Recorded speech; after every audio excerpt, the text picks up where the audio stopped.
Hello Hollywood fans and social media வாசிகளே, welcome to திரைக்குறள்.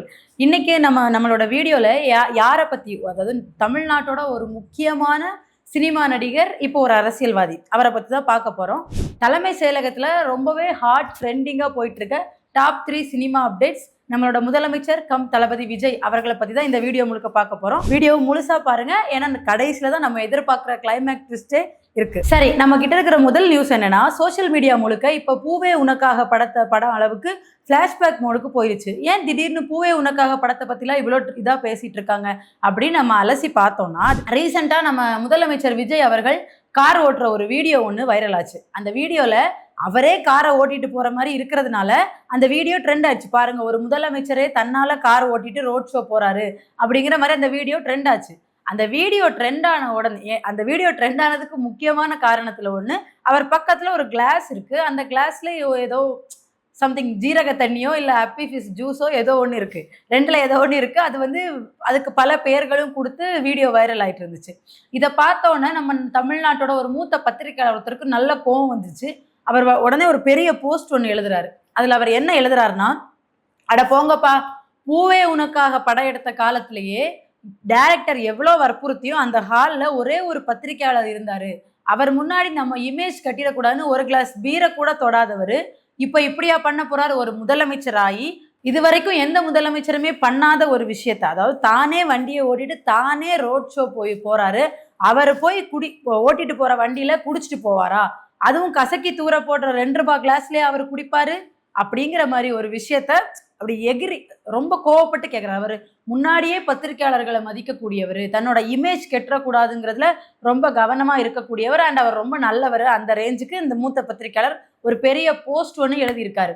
சரி, இதனால தான் இந்த வீடியோ ட்ரெண்ட் ஆச்சான்னு பார்த்தா, அது பக்கத்தில் இருக்கிறது சரக்கு, அதாவது லிக்கர். அதை குடிச்சிட்டு விஜய் அவர்கள் வண்டி ஓட்டுறாரு அப்படிங்கிற மாதிரியான விஷயங்கள் ஸ்ப்ரெட் ஆகிட்டு இருக்கு. ஆனால் இந்த மூத்த பத்திரிகையாளருக்கு யாராச்சும் ஃபோன் போட்டு விஷயத்த சொன்னால் நல்லா இருக்கும். ஏன்னா அந்த வீடியோவை, அந்த கிளாஸு, அதில் இருக்க அந்த ஜீரக தண்ணி, அதோட அந்த வீடியோவை ட்ரெண்ட் பண்ணதே டிவிக்கோட விர்ச்சுவல் வாரியர்ஸ் தான். அவங்க யாருன்னா, unofficial online IT wing and official online IT wing, இப்படி 2 விதமாக செயல்படுறவங்க தான். பாருங்க, எங்கள் தளபதி எவ்வளோ மாசா வண்டி ஓட்டுறாரு பாருங்க அப்படின்னு மற்றவங்க முன்னால் காமிக்கணும்னு அந்த ஜீரக தண்ணி அந்த கிளாஸில் பக்கத்தில் இருந்ததை மறந்து வீடியோவை ட்ரெண்ட் பண்ண ஆரம்பித்தாங்க. அப்புறம் விஜய் அவர்களை கேள்வி கேட்கிற ஒரு சாரார் இருப்பாங்கல்ல, அவங்கெல்லாம் சேர்ந்து இது என்ன பக்கத்தில் ஏதோ கிளாஸில் என்னமோ இருக்கே அப்படின்னு சொல்லிட்டு கேள்வி கேட்டு அந்த வீடியோவை வைரல் பண்ண ஆரம்பிச்சோன்னா இந்த மூத்த பத்திரிகையாளர் இப்படி தூக்கிட்டு வர்றாரு. ஆனால் அந்த வீடியோவை ட்ரெண்ட் பண்ணதே டிவிக்கோட விர்ச்சுவல் வாரியர்ஸ் தானே அவருக்கு தெரியலை. போஸ்ட் பண்ண விர்ச்சுவல் வாரியர்ஸை இதை எல்லாரும் நோட் பண்ண ஆரம்பிச்சிட்டாங்கன்னு தெரிஞ்ச உடனே, புரோட்டோகால் படி தப்பு, வீடியோவை தூக்குங்க இல்லைன்னா ஐடியா பிளாக் பண்ணுவோம் அப்படின்னு ட்விட்டரில் கெஞ்சி பார்க்குறாங்க, கதறி பார்க்குறாங்க, மிரட்டி பார்க்குறாங்க. ஆனால் வீடியோ செம வேகமாக ஸ்ப்ரெட் ஆயிடுச்சு, இப்போ வைரல் ஆகிட்டு இருக்கு. சரி, இதை விடுங்க, ஏன்னா இது தனி மனித ஒழுக்கம் சம்மந்தப்பட்டது. நம்ம முதலமைச்சர் விஜய் அவர்கள் மேடையில் பேசியிருக்காரு தனி மனித ஒழுங்கை பற்றி. இது தனி மனித ஒழுக்கம் சம்மந்தப்பட்டது. இதுக்கு அவர் விளக்கம் கொடுப்பாருன்னு நம்ம நம்புவோம். அவர் ப்ரெஸ் முன்ன வருவாருன்னு நம்ம நம்புவோம். சரி, லிஸ்ட்டில் இருக்கிற முதல் விஷயம் இப்படி இருக்க, 2வது லிஸ்ட்டில் இருக்க விஷயம் என்னன்னா, நம்ம முதலமைச்சர் விஜய் அவர்கள், முதலமைச்சர் விஜய்ன்னு சொல்கிறதா இல்லை இன்னும் உச்ச நடிகர் சினிமா நடிகர் விஜய்ன்னு சொல்கிறதான்னு தெரியல. ஏன்னா நேற்று மட்டுமே தமிழ்நாட்டில் தலைநகர் சென்னையில் 24 மணி நேரத்தில் 12 பாலியல் குற்றங்கள் அரங்கேறி இருக்கு. ஆனால் அதுக்கு எந்த விதமான விளக்கமோ அதை பற்றின எந்த விதமான விஷயங்களோ நம்ம முதலமைச்சர் பக்கத்துலேருந்து நமக்கு கிடைக்கல. ஆனால் இன்னும் 2-3 அதெல்லாம் ஒரு விஷயமா ஒதுக்கி ஓரமாக வைங்க. இங்கே பாருங்கள், தலைவர் எவ்வளோ க்யூட்டாக இருக்காரு அப்படிங்கிற மாதிரி நம்ம நடிகை சிம்ரன், நடிகர் ஷியாம், அப்புறம் நம்ம நடிகர் சிலம்பரசன் இவர்களெல்லாம் சந்தித்து உரையாடி ரொம்பவே க்யூட்டாக ஸ்மைல் பண்ணிட்டு ஃபோட்டோவுக்கு போஸ்ட் கொடுத்துருக்காரு. இது போதாதா? ஏன்னா அவர் சினிமாலேருந்து தான் வந்திருக்காரு. தன்னோட சினிமா வட்டார நண்பர்கள் மேலே எவ்வளோ அவருக்கு பிரியம் பார்த்தோமா. ஏன்னா நம்ம வாழ்க்கையில் எவ்வளோ உயரத்துக்கு போனாலும் நம்ம எங்கேருந்து வந்தோமோ அதை மறக்கக்கூடாதுன்னு சொல்லுவாங்க. எனக்கு தெரிஞ்சு தளபதி அதைத்தான் பண்ணிட்டு இருக்காருன்னு நான் நினைக்கிறேன். ஏன்னா இந்த பிரச்சனைகள் தானே, இதை சரி பண்ண தானே நான் சிங்கப்பெண் சிறப்பு அதிரடி படைன்னு ஒன்று உருவாக்குனேன். அவங்க என்ன பண்ணுறாங்க? அவங்க ரீல்ஸ் எடுத்துட்டு இருக்காங்க. அவங்க ரீல்ஸ் எடுக்கிறாங்கன்னா என் லெவலுக்கு நான் ஃபோட்டோ ஷூட்டாவது பண்ணணும்ல அப்படின்னு தான் அவர் அவரோட ஃப்ரெண்ட்ஸ் எல்லாம் வர வச்சு மீட் பண்ணி ஜாலியாக பேசி ஃபோட்டோக்கு போஸ்ட் கொடுத்து அவங்களாம் அதை போஸ்ட் போட்டு, ஈவன் சிம்ரனும் குடும்பத்தோட போய் மீட் பண்ணியிருக்காங்க. தமிழ்நாட்டில் பல குடும்பங்கள் தங்களோட குழந்தைக்கு இப்படி ஆயிடுச்சுன்னு ரோட்டில் நின்று போராட்டம் பண்ணுறாங்க, கதறாங்க. ஆனால் நம்ம சிஎம் சார் அவர்கள் அவர் கூட நடித்த ஒரு நடிகையோட குடும்பத்தை மீட் பண்ணி ஃபோட்டோக்கு போஸ்ட் கொடுத்துட்டு இருக்காரு. செகண்ட் அப்டேட்டே ரொம்ப சுவாரஸ்யமாக இருக்குல்ல. ஏன்னா சினிமாலேருந்து அரசியலுக்கு வந்தவர் இன்னும் சினிமா இன்டர்வல் பிளாக்லேயே நிற்கிறாரு. அரசியலுக்கு இன்னும் முழுசா வரல. மேடை ஏறி கையில ஸ்கிரிப்ட் பேப்பர் கொடுத்தா மட்டும்தான் அவர் வந்து அரசியல் பேசுவார். ஸ்கிரிப்ட் பேப்பர் கொடுக்கறது சினிமால நடந்த விஷயம். அதாவது சினிமால இருந்த ஏதாவது ஒரு விஷயத்த ரியல் லைஃபுக்கு கொண்டு வாங்க, அரசியல்ல கொண்டு வாங்க, அதை நான் பண்ணுவேன். மற்றபடி என்ன வந்து அரசியல் பண்ண சொல்லாதீங்க, என்கிட்ட பிரச்சனைகளை கொண்டு வராதிங்க. நான் சிங்கப்பெண் சிறப்பு அதிரடி படைன்னு ஒன்று உருவாக்கியிருக்கேன். அவங்க ரீல்ஸ் போட்டுட்டு இப்போதைக்கு பிஸியா இருக்காங்க. நீங்க அப்புறமா போய் அவங்கள பார்த்தீங்கன்னா அவங்க வந்து உங்களுக்குள்ள பிரச்சனைகளுக்கு தீர்வு சொல்லுவாங்க அப்படிங்கிற மோட்ல அவர் வந்து இதை டீல் பண்ணிட்டு இருக்காரு. ஸோ 2வது செக்மெண்ட் இப்படி இருக்க, 3வது நம்ம லிஸ்ட்ல இருக்கிற விஷயம் தான் ரொம்பவே டாப் சீக்ரெட். சொல்ல போனா என்னன்னா, நம்மளோட தளபதி விஜய் அவர்களுடைய இன்றைய முதல்வர், நேற்றைய உச்ச நடிகர் தளபதி விஜய் அவர்களோட விவாகரத்து வழக்கு. இந்த வழக்கு வந்து இதுக்கு முன்னே அவங்க மனைவிக்கு கோர்ட்ல கொடுத்துருந்தாங்க. விவாகரத்து இதுவரைக்கும் சினிமா துறையில் இருக்கிற பல்வேறு நடிகைகள் விவாகரத்து பண்ணி நம்ம பார்த்துருக்கோம். ஃபர்ஸ்ட் கேஸ் ஃபைல் பண்ண உடனே 2 பேரும் அவங்கவுங்க ஃபேன்ஸுக்கு தெரிகிற மாதிரி மியூச்சுவலாக தான் நாங்கள் இதை பண்ணுறோம் அப்படிங்கிற மாதிரி போஸ்ட் போடுவாங்க.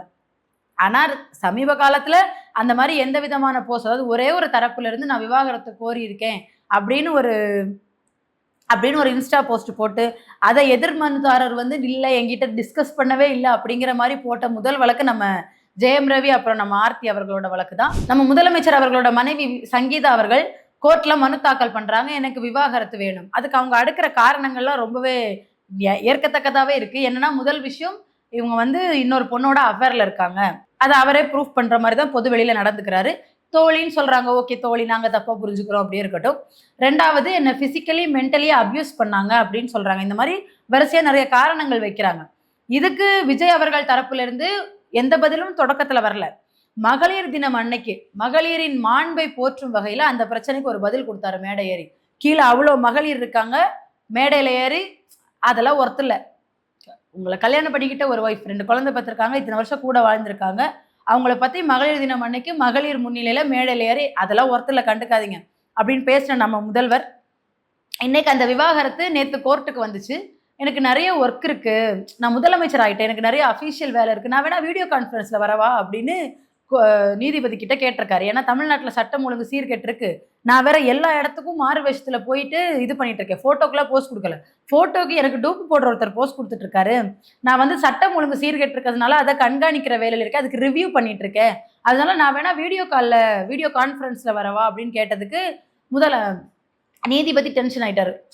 சிஎம்னா கோர்ட்டுக்குலாம் வரமாட்டீங்களா அப்படின்னு சொல்லிட்டு விஜய் சார் தரப்புல இருந்து கொடுத்த மனுவை தள்ளுபடி பண்ணிட்டு 2 பேரும் முதல்ல உங்க இமெயில் ஐடியை சப்மிட் பண்ணுங்க அப்படின்னு 2 பேருக்கு ஆர்டர் போட்டு ஆகஸ்ட் 7ஆம் தேதிக்கு இந்த கேஸை தள்ளி வச்சிருக்காரு.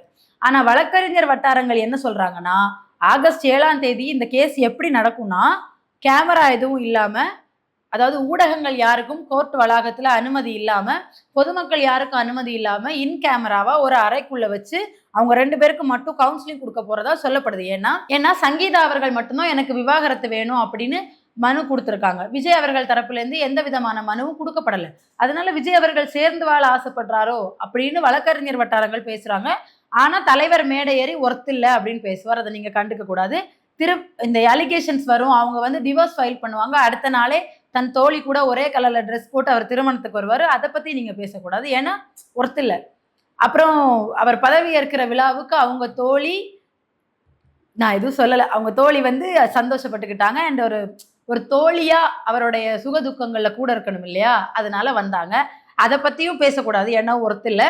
அதுக்கப்புறம் நம்ம தல அஜித் அவர்களோட தாயார் மரணம் அடைஞ்சப்போ தளபதி அவர்கள் வந்த கார்ல, கவர்மெண்ட் கேரவன்ல, மக்கள் வரி கட்டுற பணத்துல முதலமைச்சர் விஜய் போற கேரவன்லேயே அவரோட தோழியும் துணைக்கு வந்தாங்க, அதையும் நம்ம பேசக்கூடாது, ஏன்னா அது ஒர்த் இல்லை. இது இப்படியெல்லாம் இருக்கு. ஆனா விஜய் அவர்கள் சேர்ந்து வாழ ஆசைப்பட்டுதான் எந்த விதமான மனுவுமே தாக்கல் பண்ணாம இருக்காரு. அதனால 2 பேருக்கும் கவுன்சிலிங் கொடுத்து சேர்த்து வைக்க பாக்குறாங்க. அதுக்குதான் ஆகஸ்ட் 7 வரை டைம். ஒருவேளை ஆகஸ்ட் 7 விவாகரத்து வந்து இந்த கவுன்சிலிங் வரைக்கும் போகாம சங்கீதா அவர்களை சமாதானப்படுத்துற முயற்சியில, இந்த விவாகரத்துலாம் வேணாம் அப்படின்னு சேர்ந்து வாழ்ற முயற்சியில விஜய் அவர்கள் இறங்கி இருக்கிறதா வழக்கறிஞர் வட்டாரங்களும் நம்ப தகுந்த வட்டாரங்களும் சொல்றாங்க.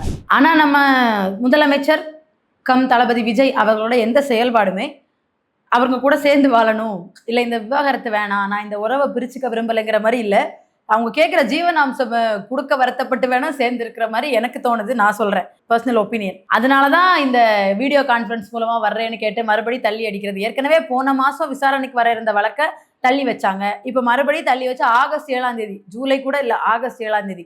ஏன்னா அவர் முதலமைச்சர் இல்லையா? தமிழ்நாட்டில் சட்டம் ஒழுங்கு பிரச்சனை, பெண்களுக்கு எதிரான பாலியல் வன்கொடுமை பிரச்சனைகளுக்கெல்லாம் அந்த ஸ்பாட்ல போய் நின்று பதில் சொல்றாரு. பிரஸ்ஸை சந்திச்சு கேட்கிற கேள்விகளுக்கெல்லாம் ஃபயரா பதில் சொல்லிட்டு இருக்காரு.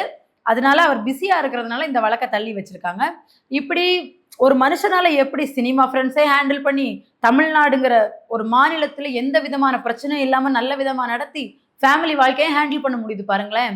இந்த மாதிரி ஒரு சிஎம் கிடைக்க நம்ம கொடுத்து வச்சிருக்கணும். இப்படி எல்லா விஷயத்தையும் பக்காவா ஹேண்டில் பண்ற அவரு எதுலையுமே கோட்டை விடாம இருக்காரு, நம்ம நம்பணும். அந்த அளவுக்கு தான் அவரோட ரூட் மாஃபியா வேலை பார்த்துட்டு இருக்காங்க. ஏன்னா விஜய் அவர்களுக்கு தமிழ்நாட்டில் நடக்கிற சட்டம் ஒழுங்கு பிரச்சனைகள்லாம் தெரியுமா அப்படின்னு கேட்டா தெரியல. ஏன்னா அவங்களோட ரூட் மாஃபியா ஐடிக்கள் சோசியல் மீடியால ஏஐல எடிட் பண்ணி போடுற கெத்தான வீடியோஸ்க்கும் ரியாலிட்டிக்கும் இருக்கிற டிஃபரன்ஸ் நமக்கு பார்த்தாலே புரியுது. ஆனா முதலமைச்சர் விஜய் அவர்கள் இது எதுக்குமே வாய் திறக்காம கேஷுவலா போட்டோ ஷூட் பண்ணிட்டு இருக்கிறதும், இதுக்கு முந்தின ஆட்சியில செய்த சாதனைகளை டெல்லியில போய் சொல்றதும், இப்படின்னு ரொம்பவே ஒரு சினிமாவை விட ஃபன்னா அரசியல் போயிட்டு இருக்கு. ஆல்ரெடி நம்ம இதுக்கு முன்னாடி பேசின வீடியோலையும் சொல்லியிருக்கோம், சினிமாவும் அரசியலும் பிரிக்க முடியாம பின்னி பிணைஞ்சிருக்கிற ஒரு நிலைமைக்கு வந்திருக்கு. இந்த சமயத்துல நம்ம முதலமைச்சர் விஜய் அவர்கள் வேற எதை பத்தியுமே கண்டுக்காம நல்லதா 4 போட்டோ கிடைச்சா போதும் அப்படின்னு அவர் ஃப்ரெண்ட்ஸ் கூட போஸ்ட் கொடுத்துட்டு இருக்காரு. கூடவே அவரோட விவாகரத்து வழக்கோட இது, அப்புறம் நம்ம தளபதி வண்டி ஓட்டி பக்கத்துல ஜீரக தண்ணி இருந்த வீடியோ, இது எல்லாம் சேர்ந்து சினிமால இருந்த வரைக்கும் சினிமால உச்சத்துல இருந்தாரு, அரசியலுக்கு போயிட்டாரு. இப்ப அரசியல்ல இருக்கும்போது சினிமாவில் உச்சத்துல இருக்காரு, சினிமா நியூஸ்ல உச்சத்துல இருக்காரு. ஸோ பொறுத்திருந்து பார்ப்போம் இனி அடுத்தடுத்து என்ன நடக்குதுன்னு. இந்த 3 அப்டேட் குறித்த உங்களது கருத்துக்களை கமெண்ட்ல சொல்லுங்க. இன்னொரு வீடியோல சந்திப்போம். நன்றி.